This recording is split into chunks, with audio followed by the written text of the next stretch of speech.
네, 안녕하세요. 예스맨입니다. 여러분들의 구독과 좋아요로 이 채널이 유지되고 있습니다. 영상 속도는 1.5배를 추천드리는 바이고요. 이번에도 어떠한 소식이 나왔는지 같이 한번 내용을 보도록 하겠습니다.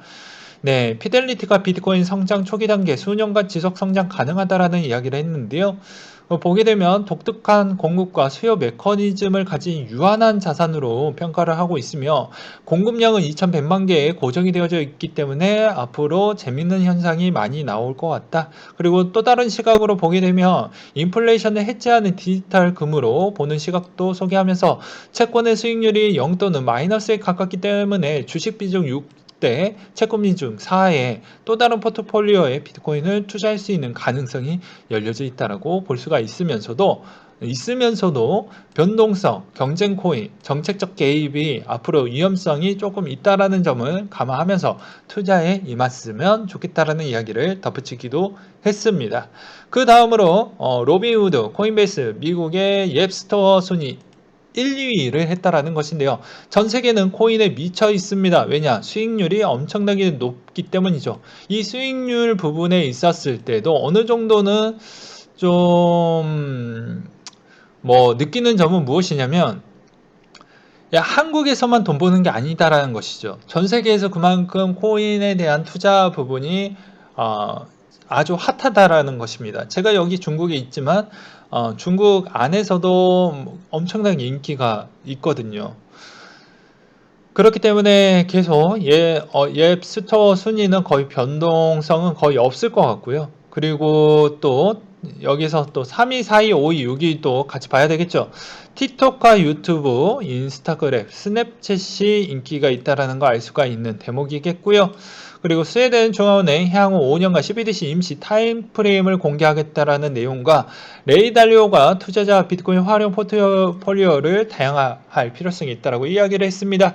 그는 비트코인의 최대 암호화폐임에도 불구하고 해킹 공격을 받은 적이 없으며 채택률이 계속 증가하고 있다고 설명을 했습니다. 투자자는 한 가지에만 집중해서는 안 되고 비트코인 활용 포트폴리오를 다양화할 필요성이 있으며 노력을 해야 된다라는 점이 매우 와닿았는데요. 저도 여기서 추가적인 부분을 사례를 덧붙여서 설명을 드리도록 하겠습니다. 자, 레이 달리오가 이때까지 오랫동안 투자를 많이 해왔던 인물이고 그만큼 성과도 좋았죠. 여기서도 다양성의 이야기를 꺼냈습니다. 즉 편식하지 말라는 것이죠. 저희 부모님이 이야기했던 게 채소를 안 먹으니까 제 건강을 위해서라도 채소를 먹기 위하게끔 여러 가지 수단적 정책을 저한테 많이 쏟아 부었습니다. 예. 그렇기 때문에 여러분들도 금융 부분에 있었을 때도 좀 편식을 하지 말라는 거겠죠. 한쪽에 너무 치우친 투자 부분도 별로 좋지 않는다라는 측면과 또 다른 측면은 여러 가지 기존 부분보다 새로운 상품이 나왔을 때 그쪽에도 좀 관심을 두고 정말 이게 괜찮을 거고 앞으로 좀 미래가 보인다라고 보이면 조금이라도 투자를 해보라는 것으로 저는 들리더라고요. 물론 그럴 수밖에 없는 게 이게 사기냐 사기지 않느냐 부분은 공부를 했었을 때도 생태계 부분을 먼저 공부를 해보신 뒤에 이게 생태계가 정말로 성장을 보일 것 같으면 그 뒤에 여러 가지 나뉘어서 코인 쪽으로 공부하는 걸 추천을 드리도록 하겠습니다. 저는 막대한 돈을 예전 때부터 많이 투자를 왔었고 생태계 부분에 대해서 여러 이야기를 또 꺼내기도 했습니다. 그 생태계가 아직 양호하다라고 생각이 들어서 그 뒤부터는 코인에 대한 투자 부분을 집중적으로 몇 개 코인을 공부를 하면서 또 투자에 임했고 그만큼 다양한 또 체험을 또 느껴야 되기 때문에 하기 싫은 부분도 다 해보았습니다. 그렇다 보니까 나름에 대한 기준과 그리고 투자 철학이 또 코인 생태계 안에서 또 생겼고 그게 지금에 있어서 상당히 많은 도움을 받았거든요. 근데 내가 공부하기 매번 이야기를 하지만 내가 공부하기 싫으면 타인도 공부하기 싫은 건 마찬가지입니다. 그 대신 내가 공부하기 싫은 만큼 그만큼의 보상이 따른다는 점을 꼭 기억을 해 두셨으면 좋겠어요. 또 이런 이야기를 또 많이 하면 별로 좋아하지 않지만요. 그 다음에 코인베이스가 이더 스테이킹 서비스 정식 출시했다라는 내용이 좀 눈에 들어왔고요. 그 다음으로 국민청원 참여합시다 라고 해서 이 주소가 있어요. 또 올라왔습니다. 이때도 보게 되면 주요 안건의 내용은 비과세 혜택 없으면 22년도에 적용을 하는데 세금이 이제 부분의 공제 대상은 250만 원밖에 안 해주고 세금은 22% 부과를 한다. 그렇기 때문에 이런 내용에 있어서 그런 부분이 나온 게 있는데요. 들어가서 한번 보도록 하겠습니다. 얼마나 많은 사람이 참여를 했는지 보면 25,000명밖에 또 안 했어요. 보게 되면 그러니까 여러분들에 대한 생각은 딱 두 가지로 나뉘어지는 것 같습니다. 주식은 단합이 잘 돼서 본인의 있는 생태계를 지켜왔는데 나는 한탕주의적 사고를 갖고 계시는 개인주의적 사고를 갖고 계시는 분들이 좀 있는 것 같아요. 야, 내가 여기서 돈을 많이 벌었으니까 앞으로 여기는 또 약간의 문제점이 있으니 그냥 여기서 돈만 벌고 나갈래. 이렇게 하면 또 다른 기회를 놓칠 수가 있게 되는 것입니다. 예, 그 다음에는 세금의 빈도, 비율까지도 어느 정도 감안하면서 투자를 또 다른 기회가 왔었을 때 우리가 먹을 수 있는 파이가 적어진다라는 걸 아, 기억을 못 한다는 것이죠. 즉, 황금 알을 낳는 거위가 야, 배를 가르면 더 많은 금이 있겠지라고 생각하는 거와 전 비슷하더라고 듭니다. 그렇기 때문에 단합이 잘 되어서 지켜가는 이 생태계를 지켜나가는 부분이 우리한테는 앞으로 그 뒤에 있었을 때에 대한 그런 누적 수익률 추이와 그리고 계속 장기적 투자 부분으로 보는 관점에 대한 수익률 부분을 제고하기 위해서는 단합이 잘 되어야 되는데 그렇지 못한다는 점이 매우 아쉽다라고 저는 생각이 들거든요. 아무튼 뭐 이거를 강압적으로 저는 얘기하고 싶지 않지만 여러 가지 측면으로 검토를 해보았을 때 여러분들이 여기에 매우 동의감이 느껴지신다고 하면 한 번쯤은 꼭 눌러주셨으면 좋겠습니다. 나중에 이제 울고 짜고 이게 이제 제대로 인정받는 시장으로 편입이 됐었을 때는 이미 그 세금이 양보가 되진 않아요. 이때까지 올려놓고 내린 적은 없잖아요. 뭐 매번 이런 이야기를 구차하게 하는 이유도 그냥 제 나름대로 제 기준대로 이런 캠페인을 하고 있다라고 보시면 될 것 같습니다. 누구나 이런 게 동참하는 유튜버 분들도 계시겠지만 그렇지 못하시는 분들도 있죠.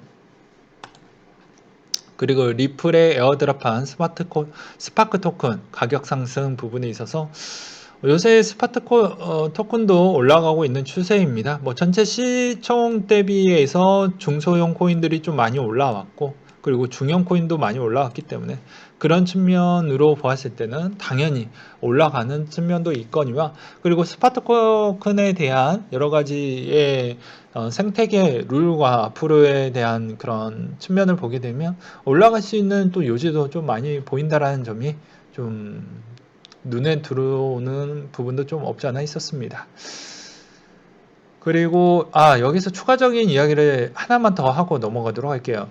여기에 내용 적어놨던 부분에 대해서는 약간의 오류가 좀 있지만 그걸 그냥 이해하고 알고 있습니다. 알고 있음에도 이 수치가 높아야 우리가 할 수 있는 말의 힘이 생긴다는 것이죠. 그런 캠페인으로 이야기를 하는 겁니다. 이거 조금은 오류가 꽤 있어요. 그래서 조세연구원을 납득시키고 설득시키려고 하면 좀 더 보충 설명이 필요하긴 하지만 그게 약간 좀 부족하다라는 점이 좀 아쉽다라는 부분은 있습니다. 그래서 또 저번에 이런 캠페인이 이 주된 내용에 대한 오류가 너무 많은데 너는 왜 지지를 하냐 뭐 이런 답글도 있더라고요. 알고 있는데도 지지를 할 수밖에 없는 실정인 거라는 점은 또 모르시는지 뭐 그렇게 또 답변을 드리고 싶습니다. 그 다음으로 어떠한 분이 도미넌스와 비트코인 상승 추이에 대해서 긴 장문의 글을 써놨는데요. 여기서 주 포인트만 설명을 하고 넘어가도록 하겠습니다. 왜냐 제가 소식을 전달할 게 좀 많기 때문이죠. 보게 되면 2018년도 9월에 도미넌스는 5에서 60% 구간의 비트에 하락하며 알트 시총을 많이 흡수를 했다. 이더리움은 약 150달러에서 90달러 수준의 30% 폭락을 경험을 했으며 바닥을 다지며 비트의 방향과 이더리의 방향의 도미넌스에 커플링이 되면서 차트를 그려지면서 제2의 전성기를 맞이하게 되었다. 라고 되어져 있죠. 그래서 도미넌스가 상당히 중요하다는 점은 여러분들을 좀 알고 계셨으면 좋겠고, 이 확대판이 BTC 마켓입니다. 이건 톡학에서 알려드렸던 부분인데 잘 안 쓰시더라고요. 네.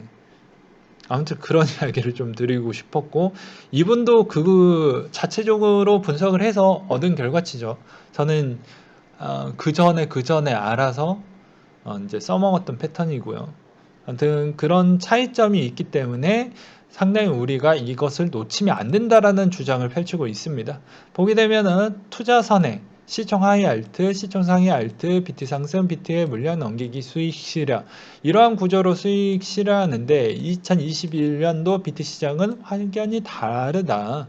물론 수익 구조 역시 기관 투자 참여, 증권 시장 편 부분도 있기 때문에 약간의 그런 점을 좀 고려를 하면서 볼 필요성이 있거니와, 그리고 비트 상승 시총 흡수 알트 하락, 비트 하락 시총 흡수 알트 하락, 이 두 가지 방향이 나오는 측면도 있기 때문에 이런 부분도 좀 볼 필요성이 있겠다.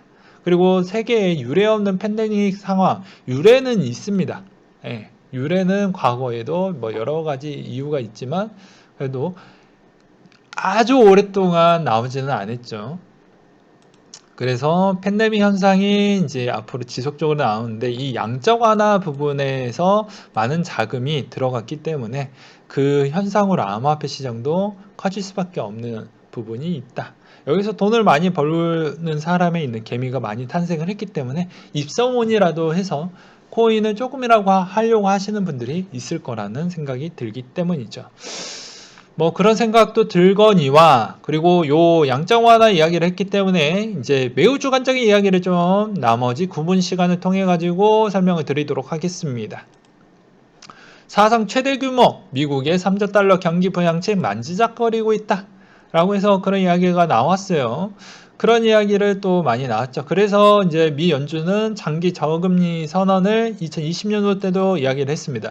이 말의 의미는, 야, 금리는 조만간 일시적인 인플레이션이 나온다라고 해도, 이렇게 나온다라고 해도 그만큼 내가 커버해 줄게, 안정화시키는데 지금 총력을 다하고 있죠. 그리고 또 하나에 대한 측면은 미국이 백신 부분이, 미국 코로나 확진자 추이를 보게 되면 백신의 효과를 엄청나게 잘 받고 있다는 걸 해당 데이터에서도 볼 수가 있습니다.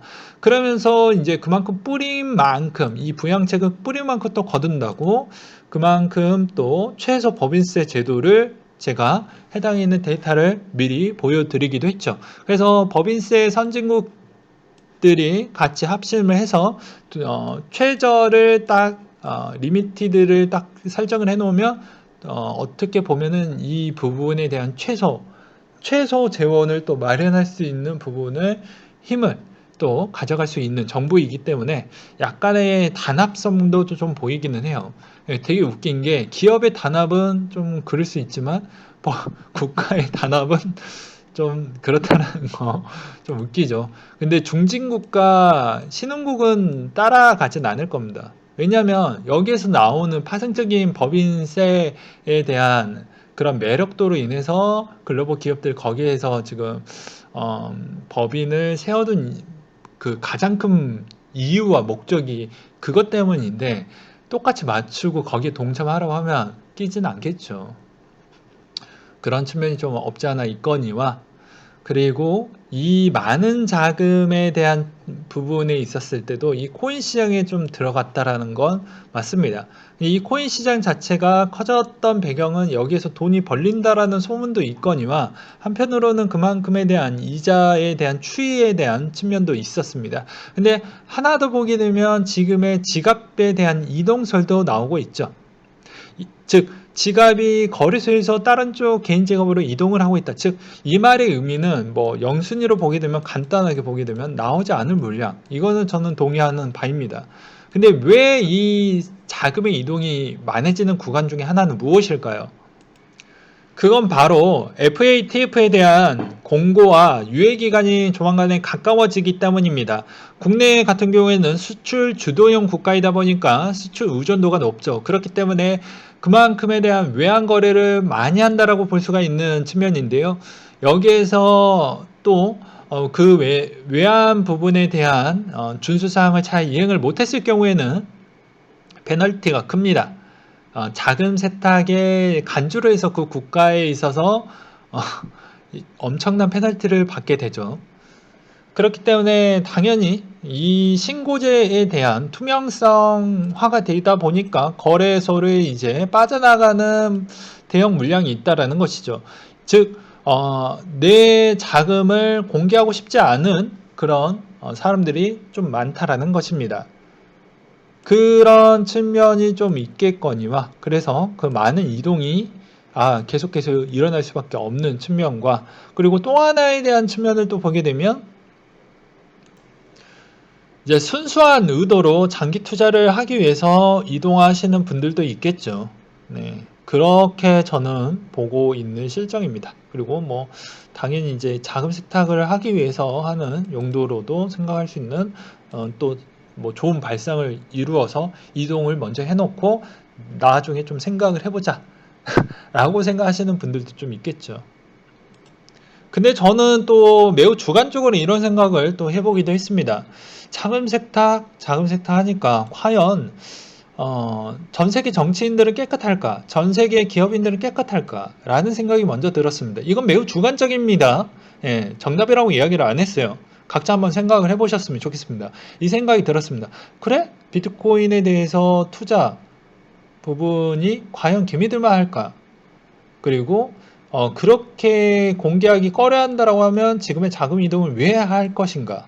그러면 이 부분에 있어서 비자금 관리 부분이 나중에 이런 측면이 좀 눈에 걸리기 때문에 이동을 먼저 하려고 하는 거 아닌가 라는 생각이 들었고요. 뭐 중국도 마찬가지입니다. 뭐 시진핑 원자바오 일가의 4천조 여객 탈세라고 되어져 있죠. 그렇기 때문에 이런 거 보면은 좀 재밌어요. 그래서 보게 되면 이 탈세 부분이 앞으로 좀 문제가 될 것 같다. 그게 일정 비트코인 쪽으로 미리 좀 자금이 들어간 거 아니겠냐.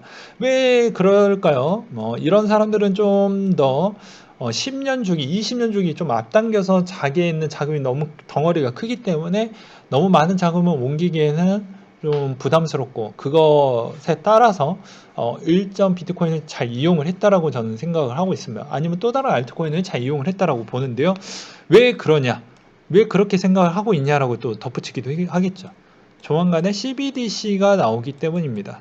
CBDC는 투명합니다. 투명하면 국민적 관점으로 저는 별로 좋지 않는다라고 이야기를 했어요. 네. 인권에 대한 침해도가 상당히 높은 것 중에 하나입니다. 즉, 내가 어디에서 무엇을 먹고 어디에서 어떤 걸 소비를 했으며 이런 게 다 확인이 되어버리죠. 그러면 이 CBDC가 정치인이 쓰는 CBDC 따로 있고 뭐 국민이 쓰는 CBDC 따로 있을 것 같습니까? 그냥 단순하게만 생각을 해보자라는 것이죠. 저번 시간에도 이야기를 하긴 했지만 다시 한번 정리를 해드리는 부분입니다. 아니다라는 것입니다. 그럼 너무 투명하게 되면 자산에 대해서 다 공개가 될 거 아니겠습니까?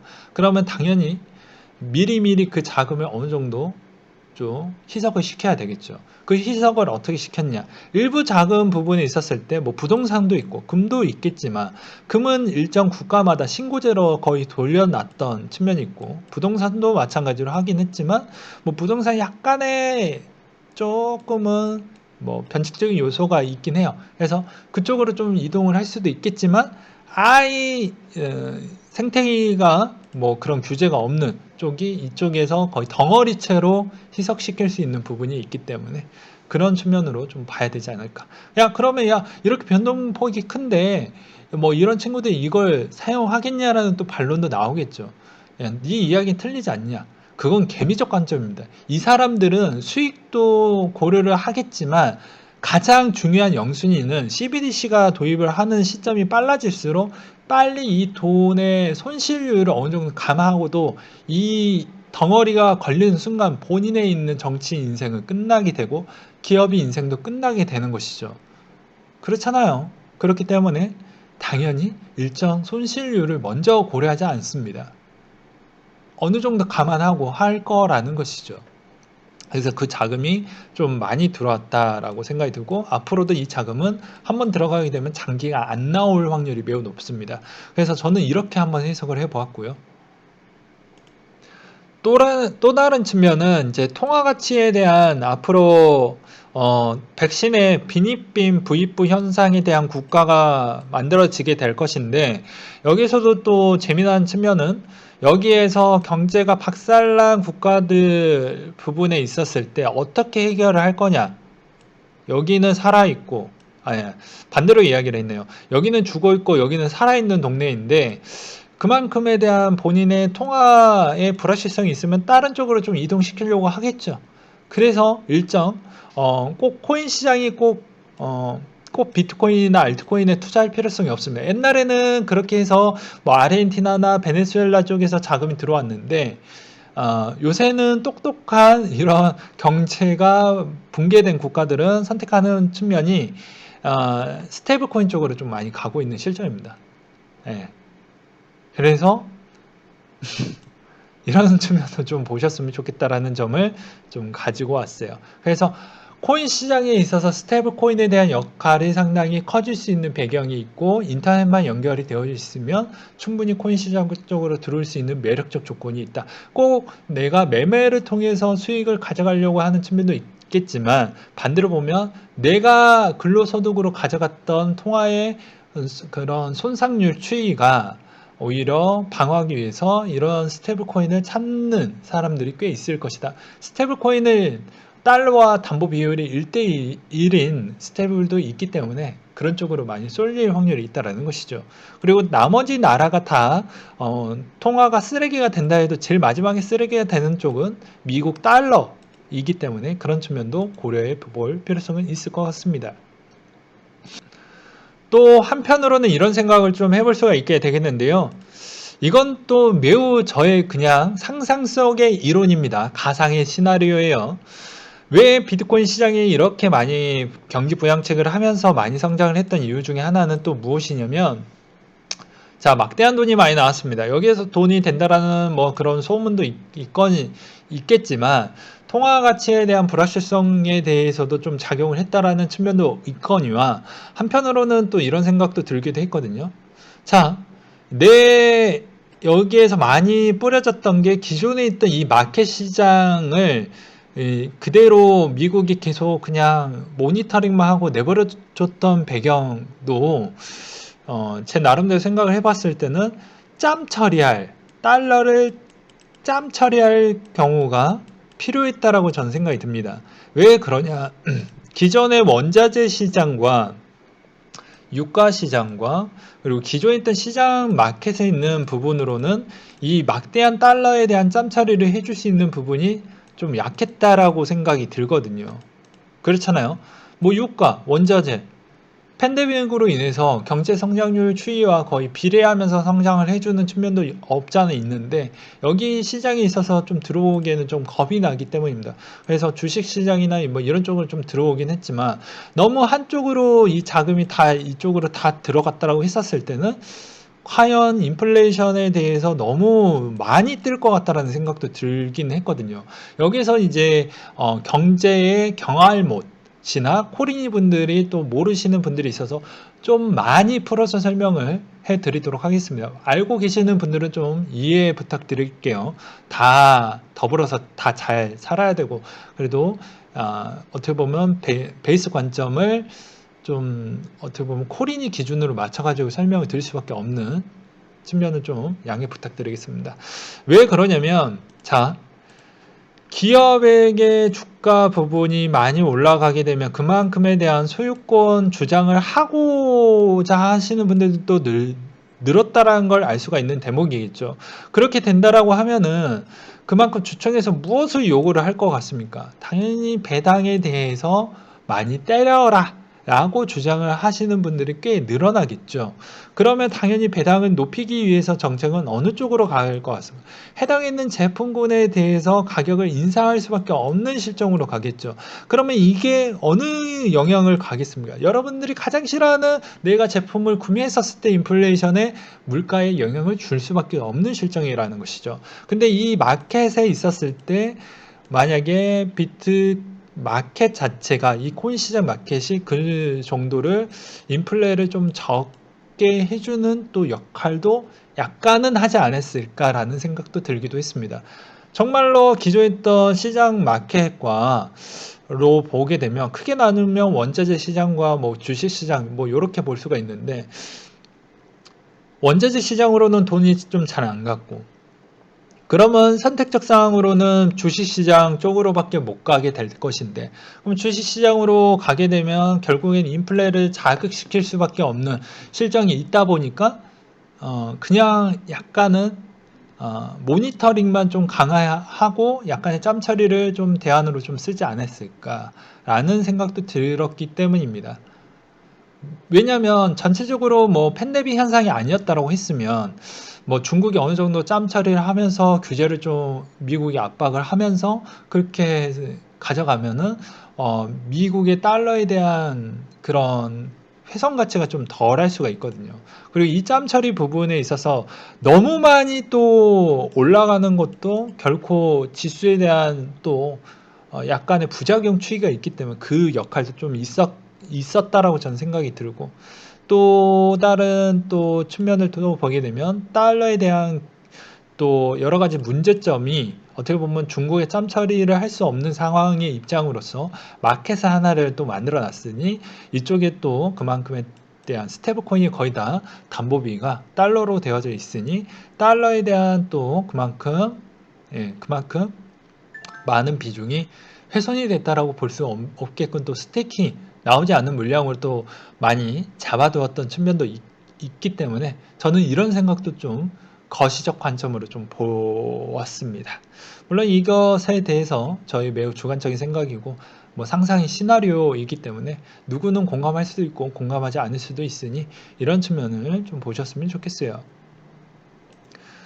네, 그리고 마지막으로 설명을 드리고 싶은 부분 중에 하나는, 자, 최근에 뮤추얼 펀드도 여기 비트코인 쪽에 손을 댔던 이유 중에 하나도, 뭐 저번 블로그 시간 때도 제가 요 내용 정리를 해서 설명을 드리기도 했습니다. 야, 표준 이율 상승과 예정 이율 인상과 보험료 인상이 있습니다. 근데 여기에서 기존에 있었던 부분에 대한 만기가 도래되는 시점에 대한 리스크가 있기 때문에 그게 지금에 있는 채권에 대한 수익률 추이가 별로 좋지 않죠. 그래서 그거에 따른 보험회사들도 상당히 고민이 많다라는 측면이 좀 있습니다. 앞으로 사회가 고령화 사회로 넘어가게 됩니다. 뭐 국내가 아니라 전 세계화가 마찬가지죠. 그 영향으로 인해서 앞으로 그만큼 고령화 추이에 대한 보험회사들이 줘야 되는 운영, 뭐 이런 포트폴리오를 보게 되면 채권에 대한 비중이 너무 높습니다. 높다 보니까 그만큼에 대한 시장 금리 추이에 대한 하락으로 인해서 책임 준비금도 늘었습니다. 그렇기 때문에 그만큼 이 수익금을 계속 보전을 시켜주면서 줘야 되는데 그게 쉽지 않다라는 것이죠. 그러면 당연히 보험회사 또한 일정에 대한 운영 포트폴리오를 좀 변경을 할 필요성이 있다는 겁니다. 채권에 대한 매력도가 엄청 떨어졌기 때문이죠. 그래서 결론적으로 보게 되면 여기에서도 IBK 투자증권에서 나왔던 게 금리 변화에 따른 네거티브에 대한 보험사 가치 변화라고 했죠. 금리 상승, 쉽게 이야기를 하는 겁니다. 내용이 영상이 좀 길어지기 때문에 금리 상승, 하락, 자본 총계 증가, 금리 하락, 상승, 감소. 그러니까 보험회사 가치가 감소되고 증가된다. 이거는 뭐 초딩도 봐도 알 수가 있겠죠. 즉 금리 상승에 대한 요건이 큽니까? 지금 전 세계 시장에서 별로 좋지 않죠. 그래서 매스 뮤추럴 1억 달러 규모의 비트코인 매입 디지털 경제에 투자하겠다. 그러니까 조만간에 앞으로 20년 안짝에, 그리고 조금 더 빠른 고령화 추이가 좀 빠른 국가는 15년 안에는 곧 도래합니다. 미국 같은 경우에도 대충 연령대별 인구 추이 분포들을 제가 계산을 따로 했는데 자료는 준비를 따로 하지 못했어요. 그 전에 공부를 해놨던 부분을 이제 말씀을 드리는 부분인데, 그 연령대 15년 전 후에 어떻게 보면 괜찮은 수익금을 꾸준히 나올 수 있을 만한 그런 운용 수익금을 줄 수 있는 게 무엇이 있을까라고 보게 되면, 아무래도 코인 시장에 있는 일정에 있는 자금의 포트폴리오에 뭐 100%를 넣는다라는 건 아닙니다. 일정의 최소 못해도 뭐 몇 퍼센트 비중은 들어가서 이 이자 놀이에 대한, 스테이킹의 이자 놀이에 대한 측면으로 좀 활용을 하지 않을까라는 생각도 들기도 했기 때문입니다.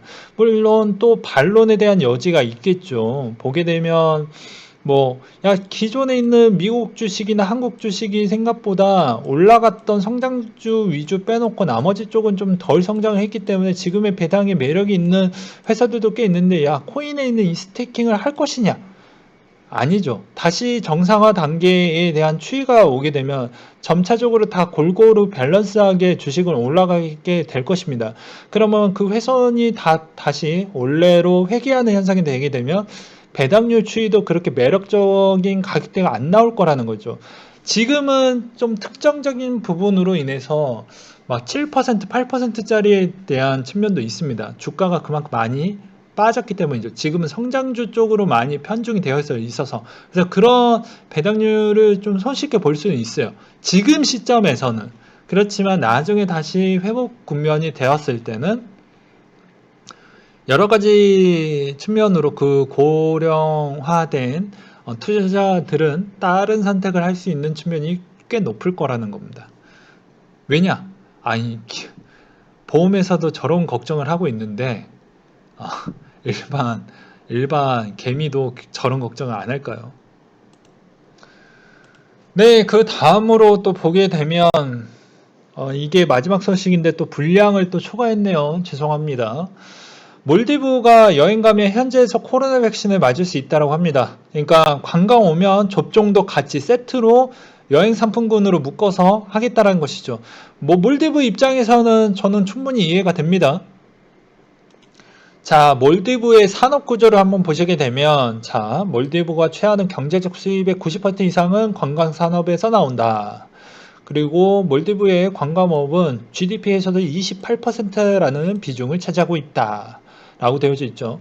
그래서 어떻게 보면 이 몰디브 쪽에서에 대한 측면을 보게 되면 정말 아이디어가 중요하다라는 점을 다시 한번 깨닫게 되는 측면입니다. 정말 발상이 좋지 않습니까? 근데 한국 보면 좀 많이 본받아야 된다라고 생각이 들어요. 자꾸 헛소리 뻘소리 좀 많이 하기 때문에 정말 국민을 위해서라면 백신이 진짜 중요한데 자꾸 정책적 지원금을 더 준다라든지, 그거는 일시방편이지 고질적인 근본적인 원인이 해결되는 부분은 아니기 때문에 적극적으로 백신에 대한 그런 확보와 접종에 대한 참여율도 좀 중요할 것 같다라는 생각도 들기도 합니다. 또 이런 이야기 하는 것도 별로 좋아하지 않으신 구독자 여러분들도 있긴 하지만 저희 생각을 공유해 드리는 부분이에요. 네, 이상으로 마치도록 하겠습니다.